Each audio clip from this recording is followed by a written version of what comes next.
Hey guys, Jamie98TV here with my WWE Monday Night Raw review from the 30th of June 2014, and Raw opened with Triple H and Stephanie McMahon the Authority.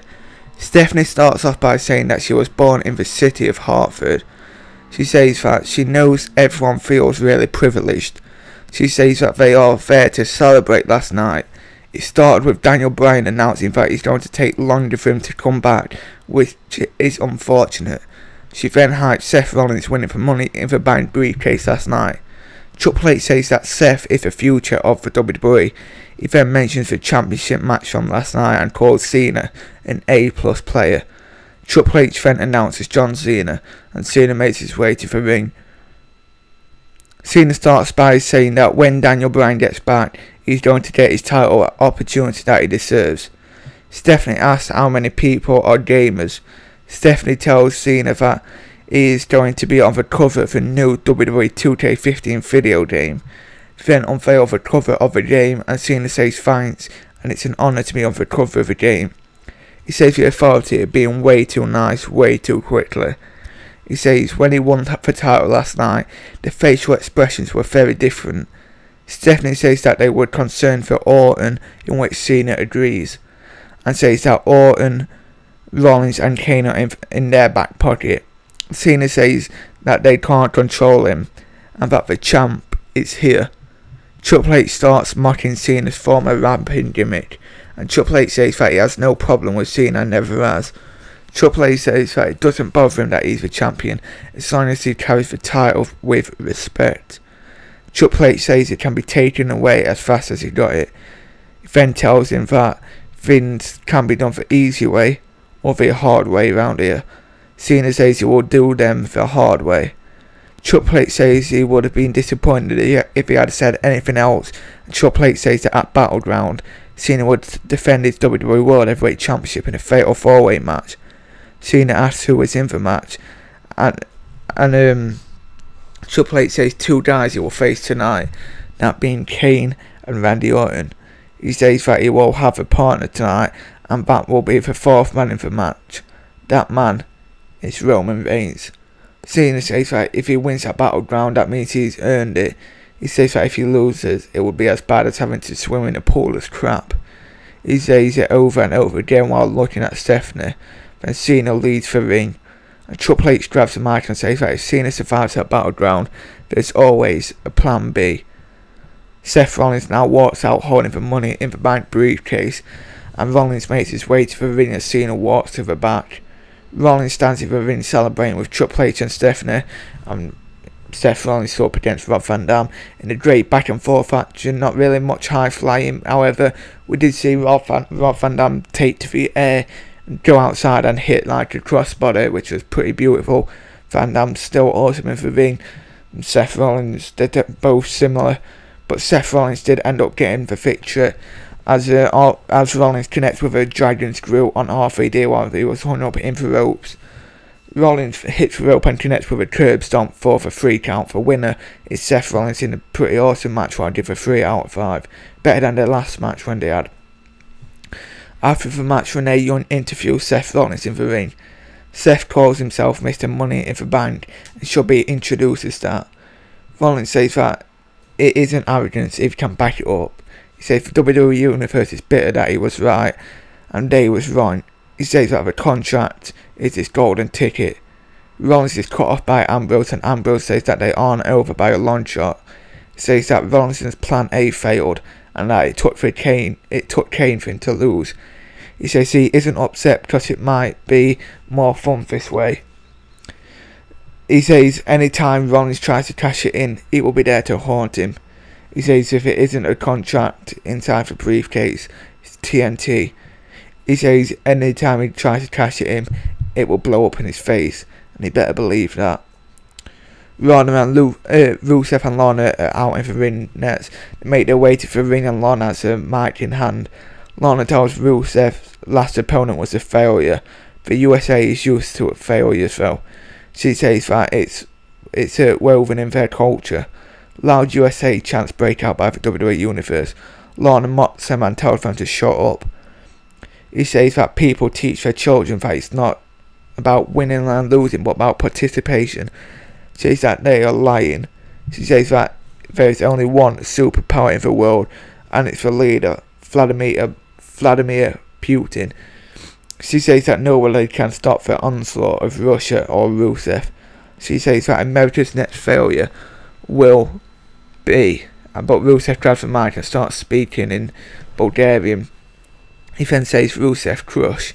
Loud USA chants break out again by the WWE Universe. Jack Swagger and Seb Coulter make their way to the ring. Seb Coulter says that he is tired of Lana and Rusev coming out each week and slamming their country. He tells them to shut the hell up. Seb says that he is allowed to do this because it's something called freedom of speech. He says he can also say whatever the hell he wants, whenever the hell he wants. Seb calls them Boris and Natasha. He says that he can't say what he wants in her country, but she's here because she can say it and takes advantage of our laws. Seb says that she did say something to spark his interest. He says that real Americans can't stop Rusev. He says that he wants both of them to stand there and listen to a real American. He tells everyone to rise and say we the people, in which they all do. Loud USA chants by the WWE Universe again. Rusev starts to walk towards Swagger and Lana steps in front to stop him. Lana leaves the ring, but Rusev charges at Swagger, and Swagger hits Rusev with 2 arm drags, and Rusev bails out of the ring and is backstage. That was pretty awesome. I marked out for Jack Swagger's face turn. I'm a massive Swagger fan. It was awesome to see him finally turn face. I've been waiting for this for him to actually turn face and have his feud with Jack Swagger for a while. So it's pretty awesome to finally see it now. Honestly, I'm a massive Swagger fan and I can't wait. But up next is Luke Harper, Eric Rowan and the Wyatt family taking on the Usos and Sheamus.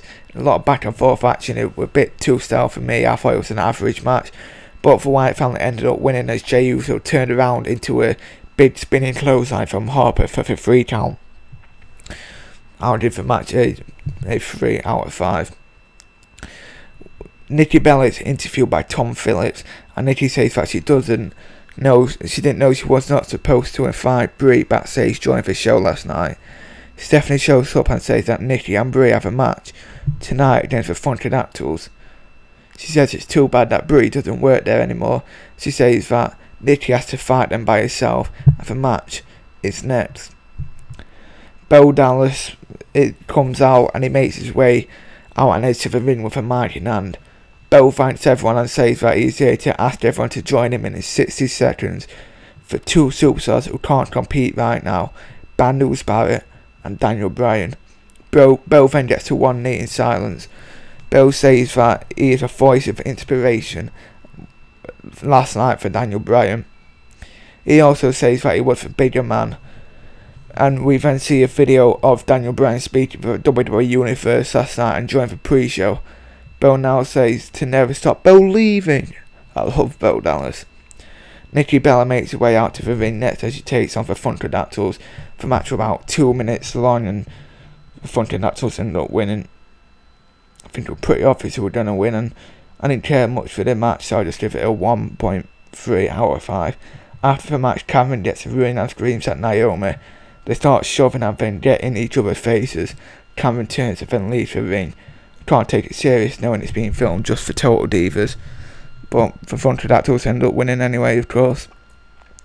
Paul Heyman now makes his way to the edge. In fact, no, the announcer gives us an update on Bad News Barrett and says that he will be out of action for quite a few months. They then tell us that the Intercontinental Championship is now vacant and it will be determined by a battle royal at Battleground. Paul Heyman now makes his way to the stage and hypes up Lesnar and the streak at WrestleMania.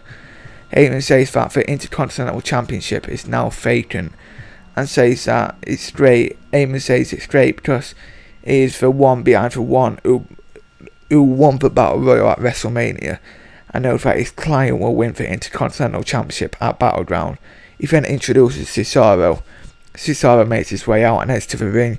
Cesaro will be in singles action against Kingston. And quite frankly, we're back and forth action until it went to commercial break. And as soon as I put Raw back on from the commercial break, the match was over. We didn't really get to see the ending of it due to commercials, so I couldn't really rate the ending. But from what I saw, it was a 1.7 out of 5 match. I couldn't really judge because of the amount of adverts.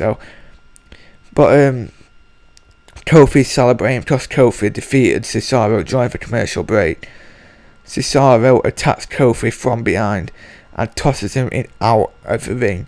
Kofi jumps off the steel steps, but Cesaro catches him with a huge uppercut. Cesaro tosses Kofi over the announce table, even takes Michael Cole out. Cesaro now picks Kofi up and tosses him into the crowd. Cesaro gives chase and tosses Kofi into the barricades. Cesaro tosses Kofi back over the barricade to the ringside area, and he now tosses Kofi face first into the ring post. He pulls Kofi into the ring post multiple times, and Cesaro now hits a huge short arm clothesline to Kofi on the outside. Referees finally make their way to and get Cesaro off of Kofi. But we're back on Raw, and the music of Vince McMahon plays, and it's Damien Sandow comes out dressed as Vince McMahon. And then he starts hyping up the Battle Royal, saying that he's going to enter it and he's going to win Vincent Kennedy McMahon. Stephanie McMahon comes on with Titantron and says she doesn't know who he thinks he is, impersonating her dad, the one that made for WWE what it is today. She says right now he will be against someone that's also in the Battle Royal, for Great Khali. He makes his way out, and Khali and Sandow will be doing one-on-one. Khali is a big chop and pins Sandow for the 3 count in just a 1 out of 5. Obviously, Great Khali's back and just defeats Sandow in less than 30 seconds. Says something. We're back on Raw, and we see a limo. The driver gets out and opens the back door, but nobody gets out. We'll find out who it is. But we are joined by the returning The Miz. The Miz says, "I'm back." He says if everyone misses him, if everyone missed him, he says that the former champion of a multimedia superstar is him. He says that he is tempted to stay in Hollywood because he was begged by agents to stay there. They said that he was better than for WWE. The agents told him that he would be Hollywood's biggest star. He says he is back because of the WWE Universe. He says unlike Hollywood, who actually appreciates him, the WWE Universe don't appreciate him. He reminds everyone that everyone is wrong and that they have always been wrong. He says that he is an A-lister that can do anything, and he won't leave until he is headlining WrestleMania again.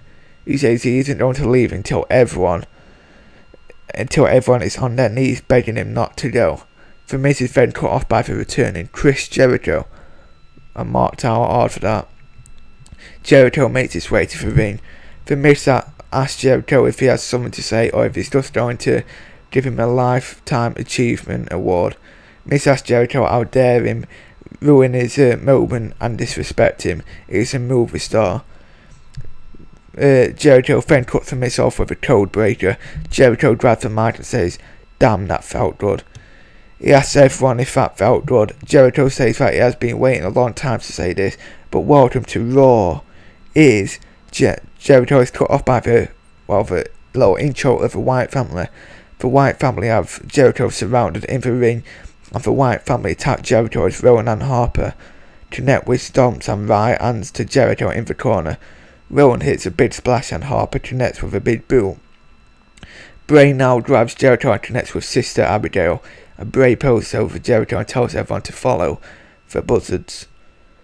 But Dolph Ziggler takes on Fandango next, and Ziggler starts off quickly with a drop kick. It's just a lot of back and forth action until Summer Rae walks over to Ziggler and plants a kiss on him.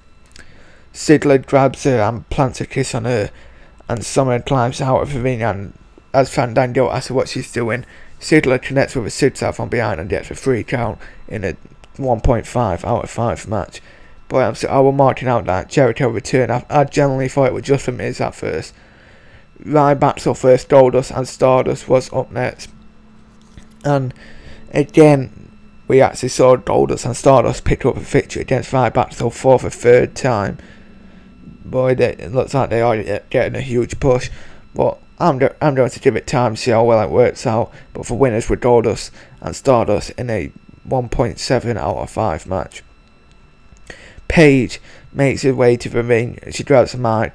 She says she is a woman of few words, and usually she lets her actions speak for her, but she knows that there are some people who think she shouldn't be a champion.